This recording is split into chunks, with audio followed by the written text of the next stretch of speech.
baby boomers. I used to be with it. Millennials. Okay, boomer. Generation X. What's going on? And Gen Z. What do they have in common? Not a lot, it turns out. But one thing they can agree on is that this is the political podcast they want to listen to.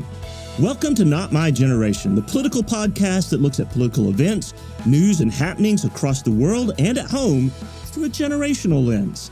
Your hosts are Dr. Emily Stacy and Professor James Davenport, two political scientists from Rose State College. But the views expressed on this program are solely the views of the host and their guests and do not reflect the views of Rose State College, its administration, faculty, or students.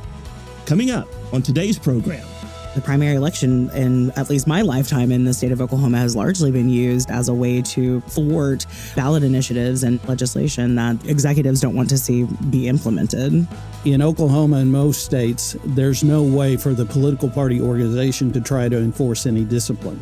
I've often made this observation that when the United States is involved with setting up another democracy overseas, it doesn't set up a presidential system. It doesn't set up a winner-take-all system. It sets up a parliamentary system, and those have seemed to work pretty well. Clearly, we're not as good as we could be as far as promoting democracy and choice on the ballot for the voters. It's not for the political parties. It's for the voters to have more choices. And now, here are James and Emily. Good morning, Dr. Sharp. Good morning, Dr. Stacy. Oh, my goodness. I love that.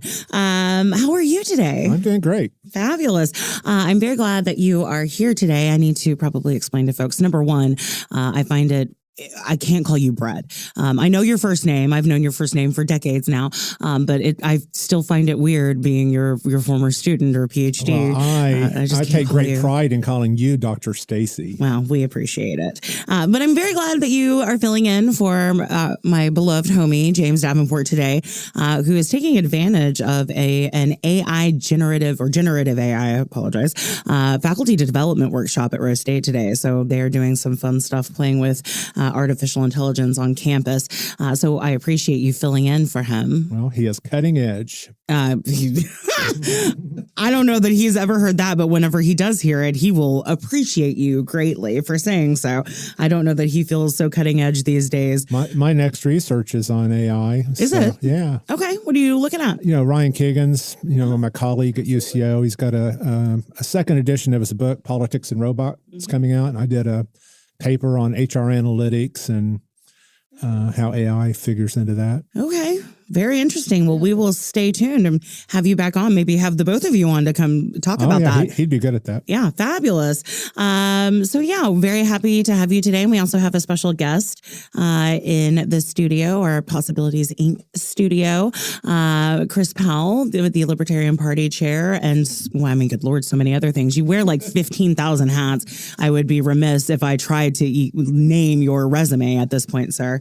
But we're very glad to have you to come talk about primaries, open primaries, Oklahoma elections, and how perhaps we can reform them. Well, I'm glad to be here, and it's I'm a little bit in tall cotton here with two doctors. I get to come on here and act like I'm important. I mean, you kind of are. You guys within your duration or term, I guess I should say, have been able to become an official political party, recognized political party on the ballot in the state of Oklahoma. You've also been able to double your registration, voter registration, from 11,000 to about 22,000 in the last couple of years as well. So that's been mildly impressive, sir. Well, it does continue to grow, and I think it's a lot of people looking at that form, and they look at the two establishment parties. I don't like that one. I don't like that one, and we're the only other one there. Yeah. So if they don't want to be an independent, then we're the other choice. Yeah, right. Default. We love that, kind of. Not really. Obviously, I won't get on my soapbox about multi-party proportional representation today. I'll let you have most of the floor. Maybe the spirit of James Davenport and the rant will flow through me at some point during our conversation. Before we get started with you, Mr. Powell, I'd like to just ask Dr. Sharp, is there anything going on in the news that you are kind of paying attention to? We like to pull out some current events. Just Ryan Walters versus Governor Stitt. Sort of, I find that interesting. Yeah. What's your take on that? It's very interesting. So late in the game for them to late in the game. That's right. Yeah. Right? They've started off as buddies, at least publicly. And I guess, anyway, I got in trouble. I did an interview with KFOR and it was really about the Trump, this is during the time when Trump's still making appointments. And this wasn't about him at all, but I just made a side comment that I think that Ryan Walters is not going to get appointed because he's not well liked in the Trump circles.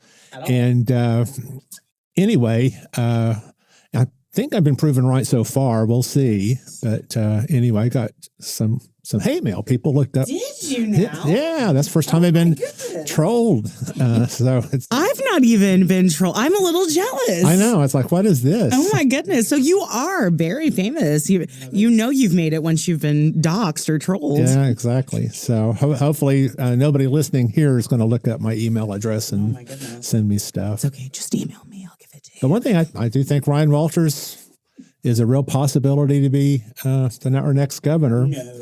He's got support. He's got support. I can't imagine. So look, I've not imagined a lot of things. That race is going to be decided in the primary, and obviously, Chris, you can weigh in on this, but it's going to be decided in the primary, and it's going to be a ton of money spent. And you've got what I found interesting was McCall's coming out this last week and announcing his candidacy. I think we all anticipated it. Those of us who've been paying attention to Oklahoma politics and Republican politics, particularly over the course of the last forever, basically. If you're a nerd, you've been paying attention to Oklahoma politics. So I think we anticipated McCall.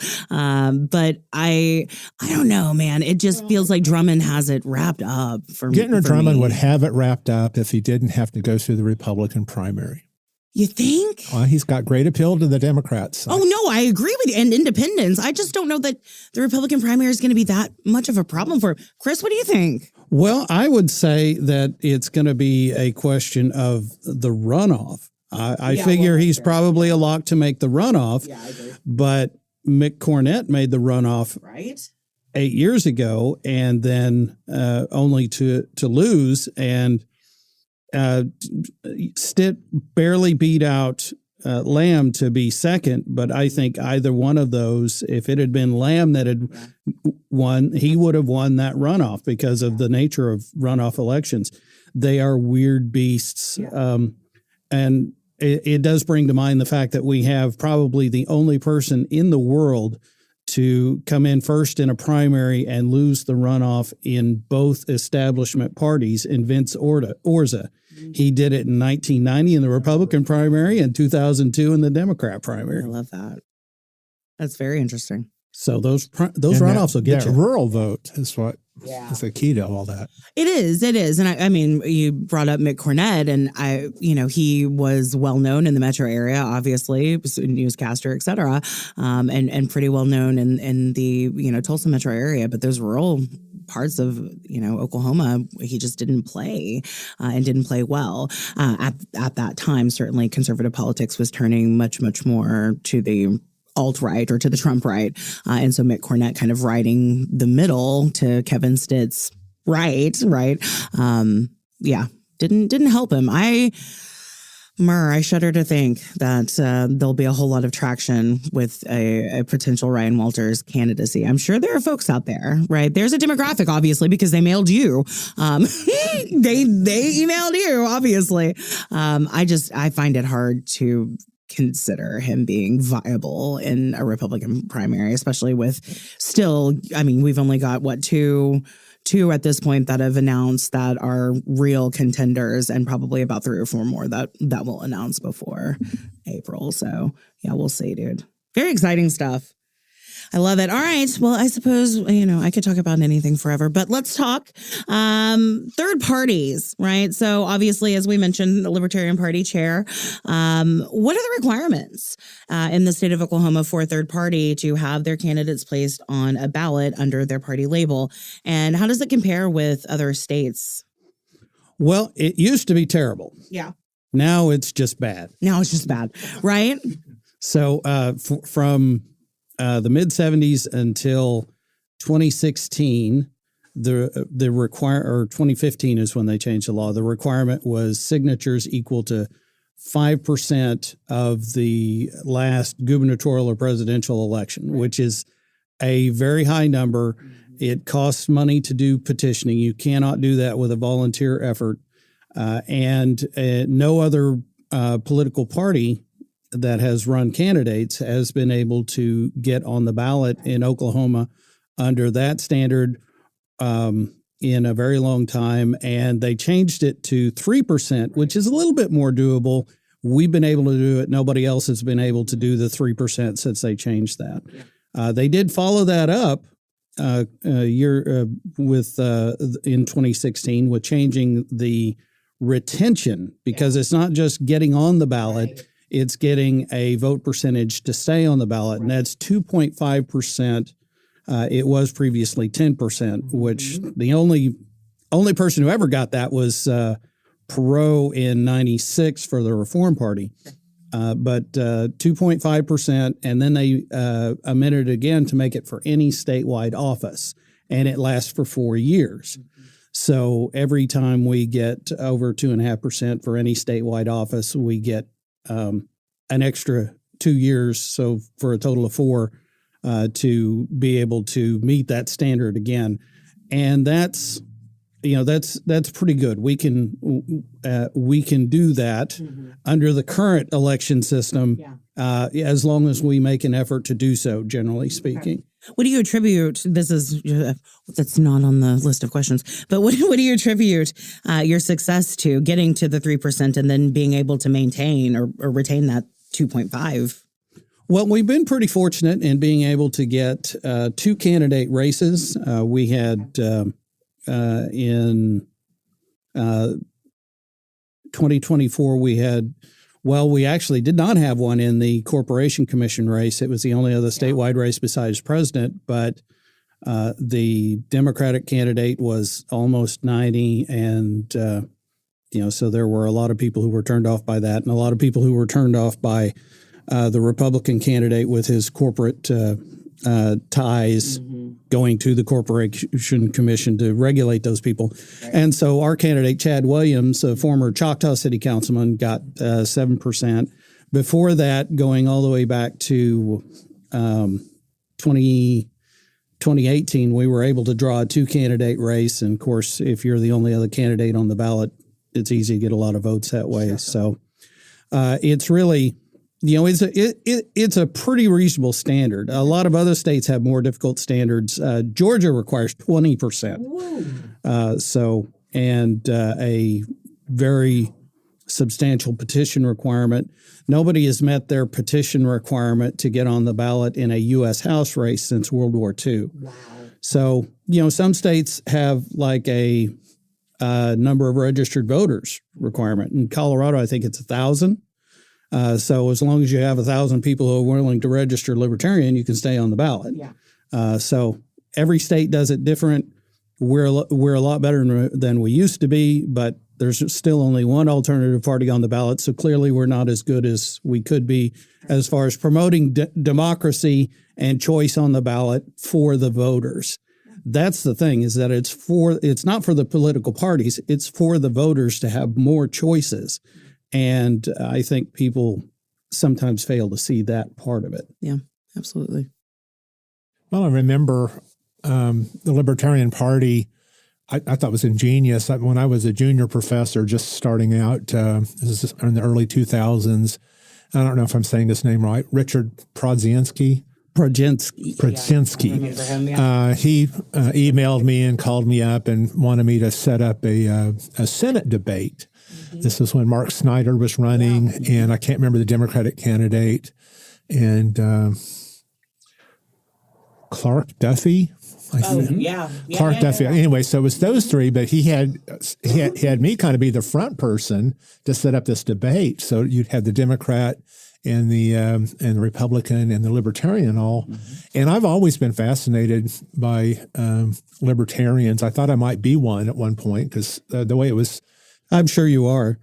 Right. I think I'm not, but I come close. But I do too. It was described to me as fiscally conservative and socially liberal. And I go, yeah, that's me. Right. And but anyway, I remember finally reading what everybody had said. This is me being a professor, getting in my ivory tower. But it was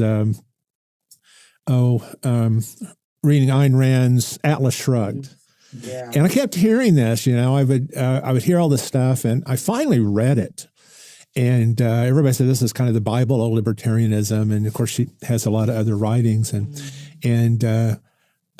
So Emily, hear me out. Okay. All right. I'll stop making faces for the listeners. I'm on a vacation with my family. We're camping in the mountains in Colorado. And so I'm high up on a mountain. And I have this book. And, I don't know how many pages, but it's thick. It's like, 1,000 pages or something. And so I'm reading that. I have time to read. I said, I'm finally read this book.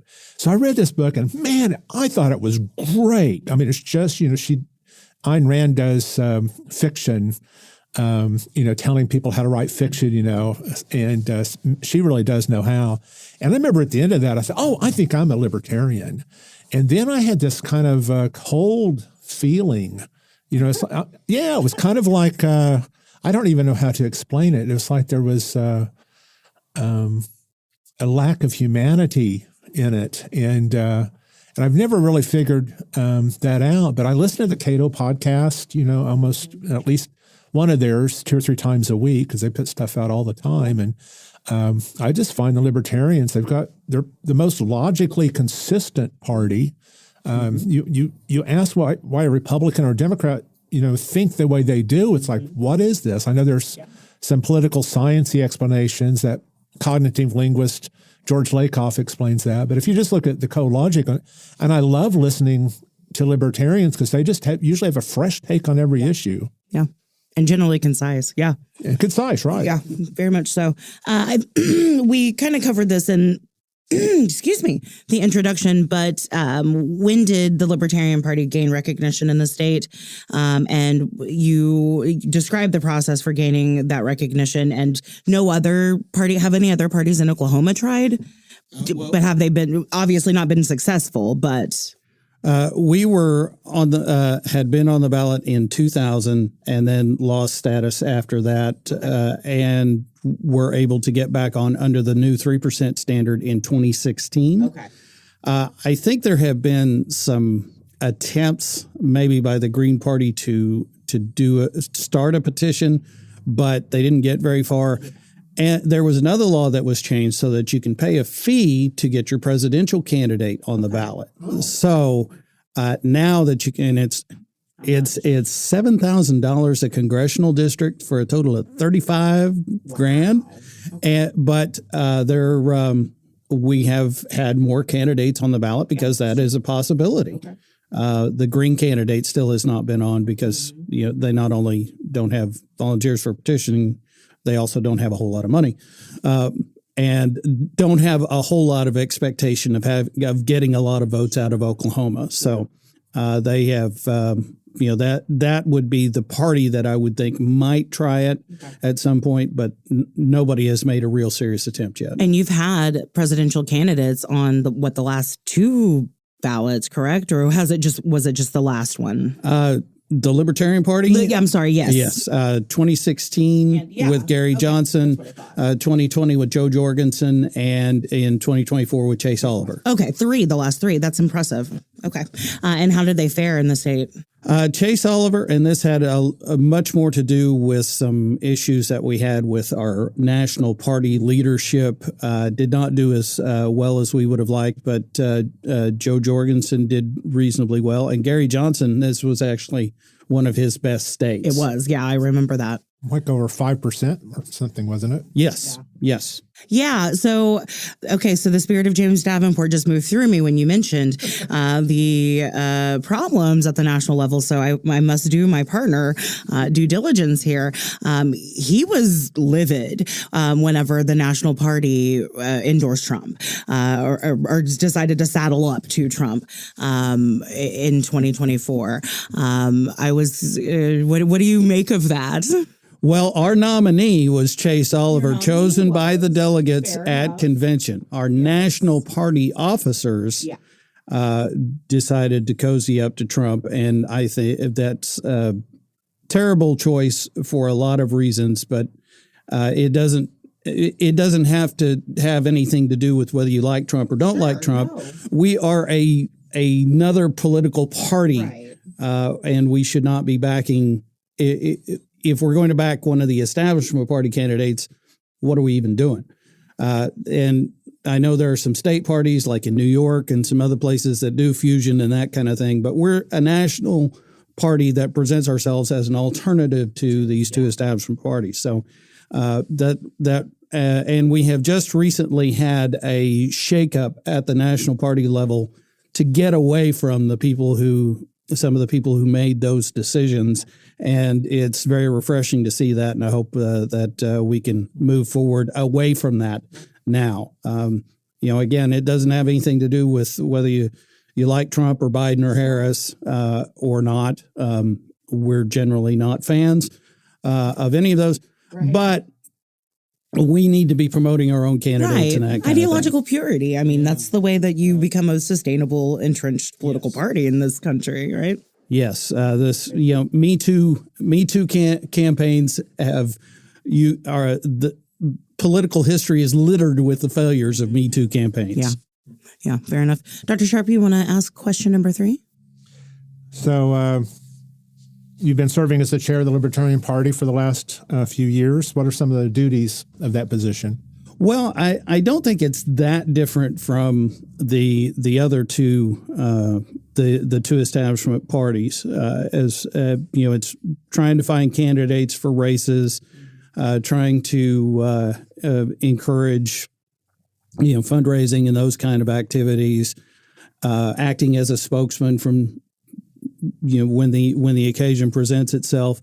But something that I think people don't really understand generally don't understand as well as they might about political party organizations is that they don't really have any power. It's not the political party organization that is deciding anything. There's no way. In some states, it's a little different where you might nominate by convention, which is pretty. Not many states have that, or they can veto a candidate. But in Oklahoma and most states, there's no way for the political party organization to try to enforce any discipline. Whoever wins the primary is your candidate, regardless of how much they might disagree with your platform or have alienated parts of your political base or anything like that. So this idea that the parties are running everything, that seems to be a common conception, is simply not true. It is, in a lot of ways, and there's been a lot of criticism of this, a lot of ways it's your primary voter who is your main decider of what's going to be on the agenda and who's going to be carrying it forward. So are there any challenges that you face that Republican and Democratic counterparts do not? Well, obviously, the media doesn't talk about us very much. We get ignored in a lot of cases. We don't have as many people to choose from. We don't have as much money. In both cases, not by we're very small, and we need to get bigger. If you want to help us out, please do so. OKLP.org. But there's a lot of challenges in that. But as far as just the job of running things and trying to make decisions and trying to create that infrastructure to support candidates, it's not that different from the two establishment parties. I make parole as party chair in April, and I'm looking forward to that. So I gotta mention this. This has got to be this is a coincidence. Our UCO the University of Central Oklahoma sent out a mass email. Okay.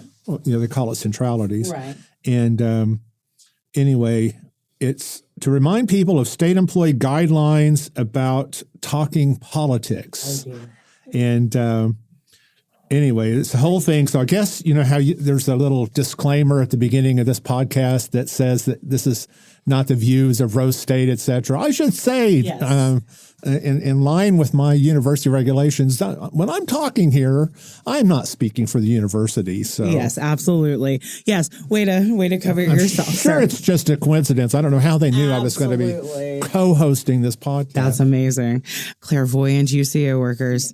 So you've run for office as a third party candidate. Can you tell us about your experience? Have you had you mentioned the challenges, not getting as much press, things like that. Has that led to maybe less success at the maybe national and level versus state and local? Oh, sure. If you send out a press release or something like that, and nobody covers it, nobody even bothers to ask you anything about it. If there are debates and forums and you're not invited, if the newspaper won't even hardly mention you at all, it's hard for people, regular people who are living their lives and going to work and every day and aren't completely focused on politics like people like us. They may not even know that you're running until they see your name on the ballot. So, there's something to the idea of earning media. Yeah. It's a fine line for media outlets to walk between giving somebody coverage that they haven't earned and doing a good job of informing the public about what their choices are. But it's pretty clear to me that most of the time in most places, and certainly here in Oklahoma, that the media does not do a good job of informing voters of what their options are. That's... Don't you think that's part of that's just the death or near death of local journalism? Now we're getting to be more reliant on like partnerships of existing media or nonprofit organizations. That's kind of where I'm getting my information from. The Oklahoman, for example, is just a shell of what it used to be. Mm-hmm. Well, that seems like a logical thing, but before that, the coverage wasn't very good either. And part of that was because certainly a paper like the Oklahoman, they wanted to control the narrative. Sure. And they were much more partisan back then. Yes, they were. Yes. Yeah. And I think a lot of our media outlets try to do a good job, but you're right that they do have certainly far less resources than they once had, and that makes it difficult to cover everything that they might like to cover. But some of these alternative news outlets here locally, Oklahoma Watch, Read Frontier, Oklahoma Non-Doc. Voice, Non-Doc, they do what they can with what they have, and they do an excellent job with what they do. So it's just a changing landscape, but everybody gets in their little silo and they don't see anything else. So it doesn't, in a lot of ways, it doesn't matter how good a job they do, because your average voter is not getting outside of their silo to see that. All right, so let's let you rant about open primaries for a while. Let's shift from the libertarianness of it all. So recently, obviously, we know the group Oklahoma United, announced it was launching an initiative petition drive to eliminate Oklahoma's closed primary system and create a top two primary instead. So Dr. Sharp and James actually co-authored a piece on this topic, an op-ed on the topic last month. So as the chair of the only third party recognized in Oklahoma, and as a local official who runs in nonpartisan races, what are your thoughts on the top two primary? Well, we've been able to see how this works in California and Washington. And what it does is, and I agree with the idea that the taxpayers are paying for elections, and they shouldn't be required to pay for elections that they can't participate in. And I agree with a lot of the criticisms of the kind of results that we get from primaries. Everybody looks at the Republican primary as where a lot of races are going to get decided. Absolutely. Well, I am old enough to remember when it was the Democrat primary where that was the case. It's a very valid criticism. They'd be lucky to field one candidate. The Republicans would be lucky to field one candidate, and all the action was on the Democratic side back in the day, and that really changed in the 90s and 2000s. Yeah. But the problem with a jungle primary, which despite how much Oklahoma United doesn't like that term, that is exactly what they're pushing. The problem with the jungle primary is that it puts everybody on the same ballot and then only two advance. So it lets that minority of voters who participate in primaries remove entire categories of candidates from consideration by the majority who vote in the general election. And you can find people who are registered independent who will say that I want to be able to vote in the primary. You can certainly find people who do that and that they want to be able to pick from every candidate that's available. And that's a valid thing to say. But the vast majority of independents that they're trying to claim are their people that they're representing that want to vote in the primary, the vast majority of independents don't care about the primary. They don't get engaged until into late September, October, and November for the general election. So this is the people that they claim they're going to help so much aren't really as interested as they're trying to make it out to be. It harms any alternative party. We're going to have if the establishment parties want to block us out of any race under a top two system, they can certainly do so. Mm-hmm. You can have two candidates of the same establishment party. You probably just about all Republicans, but not necessarily.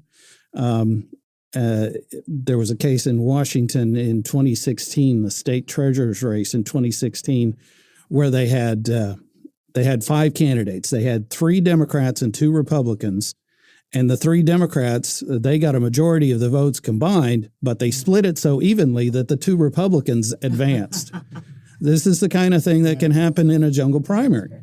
So I don't think James and I caught that scenario. We were talking about how, like in California, you're likely to get 2 Democratic candidates at the top. So, well, the 2024 Senate race last year with Adam Schiff and I think it was Katie Porter, I think is her name. Those were the 2 top Democrats. Mm-hmm. During the lead up to the jungle primary, they were each running so-called attack ads against 2 of the Republicans, Schiff trying to promote the leading Republican to beat Porter so that he would face a Republican instead of another Democrat, because that's much more of a surefire win. And Porter was trying to promote one of the other Republicans to take away votes from the highest Republican so that she could get in and be the other Democrat on the ballot. And it's that kind of shenanigans and gamesmanship you can get in a jungle primary. But the thing that I have tried to impress upon some of these people that are promoting this is that if you really want everybody on the same ballot at once, it needs to be in the general election. You need to have the most choice when you have the most voters. Sure. Otherwise, it's going to be a smaller group taking away choices from the larger group. And you can do that. Louisiana has a system like that. And then if you want to have a runoff after that, that is certainly possible to do it. And that solves a lot of your problems. It does do away with primaries altogether. And a lot of people don't like that, but it almost makes the general election the primary. Yeah. In some of your top races, it can work out that way. but it's also when the most people are going to vote. One of the things that Oklahoma United and the State Question 836 supporters like to claim about their top two jungle primary is that it's like our municipal elections. Well, I'm a municipal elected official. I've run in those elections, and the vast difference between how that works and how they're trying to claim it works is that the first election, which is technically called a primary, everybody views that as a general election. That's when the most people show up. If you have a runoff later, it's lower turnout. Right. You have the most candidates, the most choice when you have the most voters showing up. And that's not what you're going to get out of a top two jungle primary. Yeah, and I really do think that like if you look at Oklahoma City, the last 4 mayors that we've had, we've kind of known that they're affiliated with the business side of the Republican Party. Mm-hmm. So. Yeah. So you mentioned political tactics, which I think is interesting. So I think the way that our system kind of works now, the primary is used as a tactic by leadership, or has been used by governors specifically, who want to kill ballot initiatives and things like that. And so they will schedule, things to be voted upon. The minimum wage reform, obviously, or increase is a good example of that, or pushing it out to the latest date possible. But usually medical marijuana is what I'm thinking about specifically. Fallon put that on a June primary ballot, thinking that, the least amount of voters typically turn out, as you mentioned, to primary elections. And so that is, the primary election in at least my lifetime in the state of Oklahoma has largely been used as a way to sort of thwart ballot initiatives and legislation that they don't want to see, executives don't want to see be implemented. What are your thoughts? Clearly, that didn't work with 788. It did not. Well, and so my kind of follow up to that was, why did it not work? I'm dating you here, right? And how did that decision in 2016 by the Democratic Party to open its primary, how's that impacted things like medical marijuana, the initiative petition since then? Well, I don't think and I agree with the Democratic Party opening their primary. I have argued vociferously for the Libertarian Party to go back to doing the same, which we were the only ones who were doing it for in 2016 and even 2000 and 1996 before that. But I don't know that it moves the needle a whole lot as far as that goes.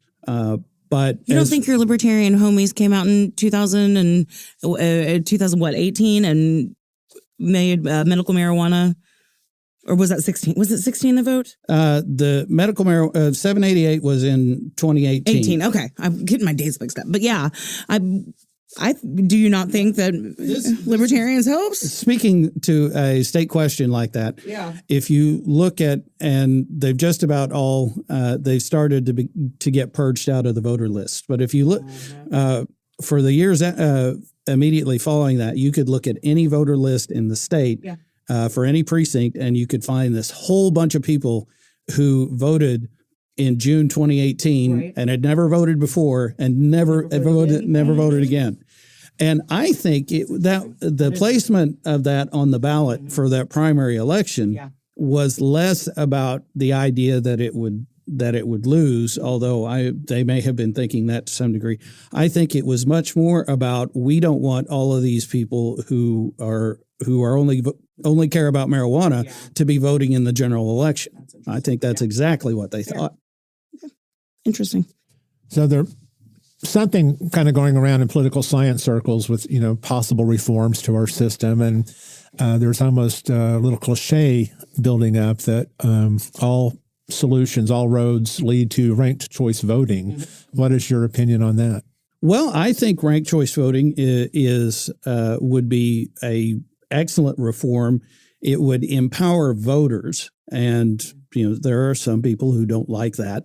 It would also, because it would empower voters, it would make it more difficult to run negative campaigns and portray things in this us or them tribalist mentality. And again, there's a lot of people who don't like that. But it's when it would take an initiative petition to put forward a ranked choice voting proposal. I think there are some valid criticisms of at least the way that it's been implemented in other states. It's just numbers. There's no reason why we can't have why it takes weeks to get the results in some places. Although, so a place like California, where top 2 is, it takes weeks to get the results even without ranked choice voting. So I think we run our election board and their personnel run a really tight ship and do a really good job. Yeah, yay, Paul! Shout out to Paul Xerox. And if we task them with ranked choice voting, I think they would implement it very well. Yeah. But that is a criticism that is brought up, and I've sort of shifted my thinking on it to perhaps an approval voting approach might work a little bit. Could you elaborate on that? Yeah. So approval voting is where you have a ballot, and let's say you have choices A, B, C, D, and E. Mm-hmm. You can mark whichever ones you approve of. You like B, D, and E, and you don't like A and C, so you mark those 3. Once all the ballots are in, they add it up, and whoever gets the most, you might have 2 or 3 or 4 candidates who get over 50%, but if one of them gets a higher number than the others, one of them gets 80%, another one gets 75, another gets 70. The one who got 80% is your winner. It reminds me of a doodle poll, when you're trying to figure out a schedule. Yeah. So here's the I guess, most acceptable candidate, so. Palatable. Yeah, palatable. That's a good word for it. And one of the advantages of that is there's no rounds of voting. It's just the same way that we do it now, except that when the voter goes into the vote. It does seem like a form of ranked choice voting. Yeah. It's the same idea where you're not stuck with just one choice. But you just have one pass at it. Yeah. And it's, again, it empowers the voter. It gives them the opportunity to have more say about what they want. And one of the things about that, and I think that, and ranked choice voting both, is that the more power you give the voter and the more variated way that they have to give feedback through that ballot, the more information you can get out of that about what people actually want. So you mentioned you have a lot of strong feelings about proportional representation, and I've often made this observation that when the United States is involved with setting up another democracy overseas, it doesn't set up a presidential system. It doesn't set up a winner-take-all system. It sets up a parliamentary system, and those have seemed to work pretty well. So I don't know. Now I'm interviewing you, Dr. Co-host. I don't. Yeah. It is interesting, right? We adhere to it so fervently here. And I think a lot of that is because, like it's been alluded to, we're entrenched. We know the system. Your political parties, the 2 majors at this point, know the political math, 270 and out. They know the number of delegates to get through the primary. And so there is no impetus to change the system, even though they know it's imbalanced. The electoral college system at the very least needs to be rebalanced, if not done away with, et cetera. So I think a lot of it is tradition and the fact that the parties know how to game the system, and there's no reason to give. Lord, we're in the digital age, right? There is no reason. You can't convince me that your vote can't be a direct vote. My vote can't be a direct vote for that candidate, and just bypass this middleman of the electoral college. But again, it's not advantageous to the powers that be. So don't get me on a soapbox. I want to push back on that. Oh, please. Oh, good. One of the things that I think is completely unappreciated about the Electoral College is that instead of making it one national election, it is 51 concurrent state elections. Mm.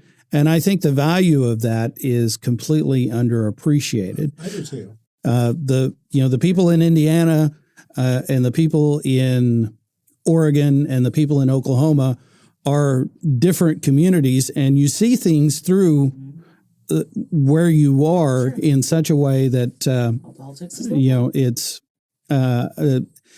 it is really underappreciated that it separates it like that. It's also, if you have a really, really close race, it can be confined or questions about the process and whether there was anything questionable going on. You can limit it to one state at least as far as investigating any kind of a problem. If it's if you have a really close race and it's a national election, then you have a national problem, and a national recount under 51 separate systems would be we wouldn't get that finished until time for the next one. Sure. And we probably have them. They seem to occur more frequently than I care for anyway. And it does seem to require, even if you don't win the popularity side of it, the popular vote, it seems to require a large geographic area that goes, for something. So that's one thing to be said. And speaking of the digital age, it's also a bit of a protection against foreign actors coming in and manipulating elections if there's 50 separate systems. Now, if you want to go to a proportional representation system for our congressional delegations and also divvy up your electoral college votes by, in such a in the same kind of way by proportional representation, then I'm entirely on board with that. Yeah, right. I'm sure he would be. So just kind of wrapping things up, given that Oklahoma has such a low voter turnout and low participation, what suggestions would you make for increasing voter turnout? And this can be changing the primary system. This can be just anything. Well, I do agree with a lot of the criticisms that we have too many elections. Okay. Yeah. Some of the things. The United States does. Well, Oklahoma does. Don't we like democracy? Aren't elections? What's the problem with having too many elections? You get the same problem that you have with too many races on one ballot. You get voter fatigue. Sure. Oh, we got another one. It's about some proposition. I don't know what that is. School election board, this, and it just goes on and on. I don't know. I check my box at the beginning of the year on the election board, and I get surprised with ballots all the time in my mailbox. So, it's a Tuesday. I get to, woohoo. So some of the things that I would do, I would get rid of the runoff. Okay. And probably if I had the ability to do so, I would just get rid of the primary in general and actually give political parties some power back by giving them the power to nominate candidates or go with just a completely nonpartisan ballot. I'd be perfectly happy with that for all races. I would also look to combine local municipal elections and school board elections into one ballot, but it should not be on the November general election ballot because we already have voter fatigue and too many races on that. By the time a lot of people get to the end of that ballot, they're done before they've marked everything because they don't know what all that stuff is. And if you have those local elections and school board elections on that November ballot, they're not going to be able to get their message out and be heard above all the noise of all the other stuff that's going on in general elections. And the ability to put propositions, local propositions or school board bond elections and those kind of things on their own separate ballot. Okay. Make them be combined with something else. We've seen, I don't know how many times we have seen something put on its own ballot on a weird date, precisely because the people that want it to pass don't want a whole lot of people to go vote on it. Right. So those are some of the things that you can do to limit the election calendar without increasing the partisanization of local and school board elections and things like that, which would not be beneficial. We love communication that goes both ways, not just you listening to us pontificate. We would love to hear from our audience. If you have comments, suggestions, or would like to contact us about possibly being a guest on the show, please email notmygeneration@raider.rose.edu.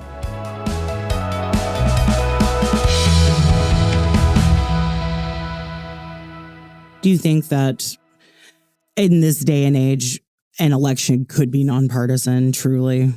Well, I think if you put it on the same ballot with partisan elections, you're going to make it more so. I don't know that you can make it completely not, but if it is, let's say we had a nonpartisan ballot for all of our state and federal offices.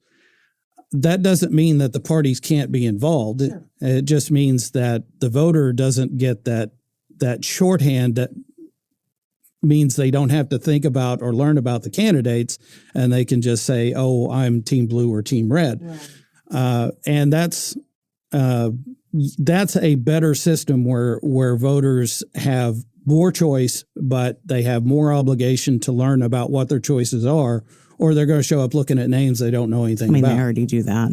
Well, no. So I'm coming off of the Norman mayoral race, for example, right? And we kind of know, the candidates' positions and so they, in some cases, not necessarily in Norman, but I've seen in other places, where they will put their nonpartisan sign next to the Trump sign or next to the Harris sign, and so it's an indication, right, of their leaning. And so that was kind of the impetus for my question. I don't know that we will ever really see a nonpartisan election without until we as the electorate stop caring so much about those leanings. I think that we're kind of stuck, unfortunately. I don't know. I'm feeling very dystopian today, Chris. Sorry. I don't think that is necessarily a perhaps in some places it is a deliberate strategy. Sure. But we just had an election in Bethany, and we elected a lady, Amanda Sandoval, to be the mayor. Yeah. She is her registration is Democrat, although you probably wouldn't know that unless you looked it up. Mm-hmm. And she's Latina, first Latino mayor in Oklahoma that we know of anywhere, and. In the run up to that election, I saw at least one yard that had an Amanda Sandoval sign next to a Trump sign. Awesome. Yeah. Voters vote the way they do for their own reasons. Yeah. And I love to see that, right? I want to see more of that, right? Because that indicates to me the very thing that you were saying. Voters understand why they are voting for that person and not just choosing red versus blue, right? Yeah. I mean, if you look back at the presidential election, and you look at Donald Trump getting a plurality of the popular vote, how much of that had to do with that people, obviously he's going to say that everybody just loves him and that's why. But how much of that was a rejection or an unwillingness to support the Biden-Harris combination? So it's voters. Like I said, they vote the way that they do for their own reasons, and it's the politicians' job to cobble together a coalition of all of those people who are interested in their own individual things to get the votes that they need to be able to be successful. And there's lots of different ways to do that. Dr. Sharp, do you have thoughts, questions? I guess I'm going to piggyback a little bit on Chris's ideas. That I do think that parties should have integrity, and that's why I'm a little bit against the top two ballot. But we've just stripped our political parties of power, so they don't really. I guess we don't want to go back, to those smoke-filled rooms, that we always talked about where decisions were made in the back. But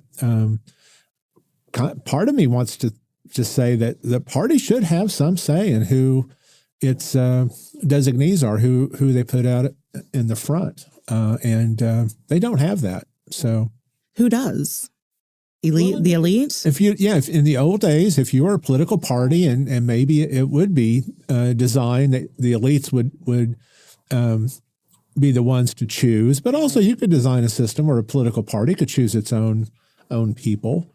But now, if I want to run as Republican or Democrat or Libertarian, I can just call myself that. I can register with that party, and then, and that's not really the party itself being out front, Yeah, if you've changed your affiliation 6 months prior to filing day, you can do it. So there's really no purity then in. And how do you hold the political parties accountable? Yeah. So.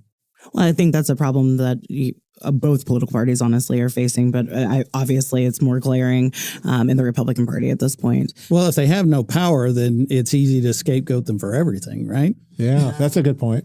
Yeah, it's very interesting. So no top two, ranked choice. Is that our favorite? I think at this point, I'm really leaning more towards approval voting.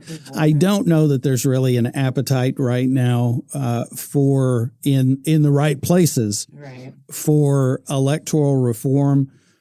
So, it's probably going to take a few years before we get to in a position where that's going to be more of a possibility. A ballot access reform that we got back in 2015, 2016, 2017, that wasn't a possibility from 1975 until 2015. So sometimes it takes a very long time to get in a position to do these things. But I'm leaning towards approval voting just because I think it does away with some of the criticisms of ranked choice voting that I don't think are really fair, but let's not argue about that. Let's get something done. Yeah, fair enough. Okay. Peaches, I'm going to end a little bit early because I got to get to OCU. So we're going to, any final comments, anything you'd like us to know before we sign off? Well, we've got some elections coming up in April. Yes. Please check in the Oklahoma voter portal and see what you have. Your Libertarian candidates will be on the ballot in 2026 again. We could use all the support that you would care to send our way. We're for individual liberty is what we're about, and it actually has meaning. A Republican, so you're a Republican, what are you for? A Democrat, so you're a Democrat, what are you for? You don't know. Libertarians, we're the individual liberty people. And I'll give you that website again, oklp.org. Very good. Thank you so much for joining us today. And Dr. Sharp, thank you for co-hosting thank you, Chris. with me. It's really nice getting to know you. It's been a pleasure. Yes, thank you so much. Always very personable gentleman. We love Chris. And please do not forget that democracy is not a spectator sport. We'll see you next time. This is Deborah, the resident Gen Z member of the Not My Generation podcast family. Not My Generation is produced in the Possibilities Inc. studio. This episode was produced by Lauren Peaches Keller. It was edited by Santiago Ramones. We'd love to hear your thoughts on today's episode. Send a voice memo to notmygeneration@raider.rose.edu and you could hear your voice on an upcoming episode. If you liked today's episode, please consider giving us a 5-star rating and sharing the podcast with others. You can check out previous episodes on any podcast app and on our podcast website at notmygeneration.captivate.fm, where we also provide our show notes. And remember, you can follow Not My Generation on X, formerly known as Twitter, at NMG Podcast, and on Facebook at Not My Generation Podcast. We look forward to interacting with you soon.